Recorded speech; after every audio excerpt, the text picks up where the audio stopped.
Moikka! Ihana meikitön naama, mutta se johtuu siitä, että mä ajattelin tehdä teille meikkipostauksen tai tämmöisen videon siitä, että miten mä meikkaan. Ja siihen vissiin kuuluu se, että ensin ollaan ilman meikkiä. Mutta kuten näkee, mun naama on aika Siinä on aika paljon punaisuutta ja muuta, niin mä tarviin aika peittävän meikin.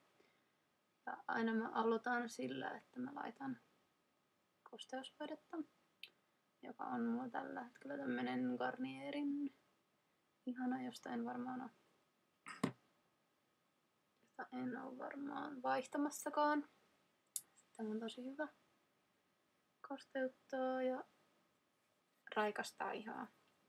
Sitten nyt on aika paljon uutuuksia tuolta Elfiltä, mitä mä just silloin viime tilauksessa sain. Eli tämänkin pitäisi olla kosteuttava, jossa on vähän sävyä mukana. Mutta ei tää kosteuta, niin en mä tätä pelkästään, tai ei tää on niin kosteuttava, että mä sitä käyttäisin pelkästään. Joten sen takia toi Garnier tonne pohjalle. Mutta tää tosiaan antaa vähän sen tollasta sävyä. Jotenkin tonne tummiin silmänalusiin. Ihan kiva.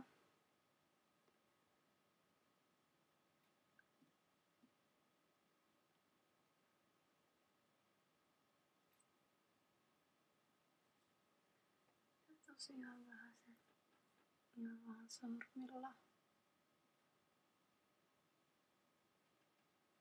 tonne alle.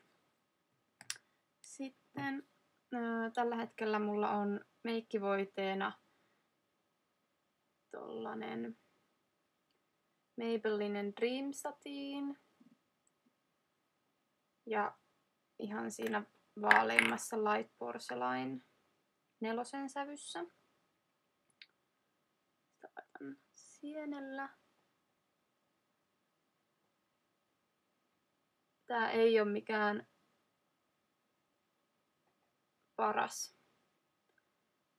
meikkivoide, mutta mä käytän yleensä, jos ei aivan susi ole, niin kaiken loppuun. Mutta todennäköisesti vaihdan, kun tätä on enää aika vähän jäljellä. Niin todennäköisesti ostan jotain uutta. Voitte antaa hyviä ehdotuksia, jos on niitä antaa.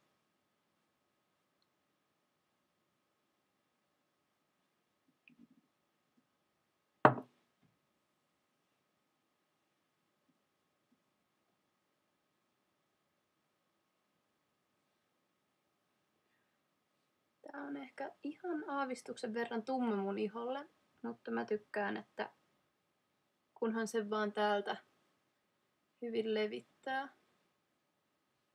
Niin mä tykkään käyttää ihan vähän ehkä tämmösiä sävyantoja ja vähän tummempaa meikkivoidetta, niin vaikka varmaan siinä on joku sääntö, että se ei missään nimessä saisi olla tummempi, mitä on ihon sävy.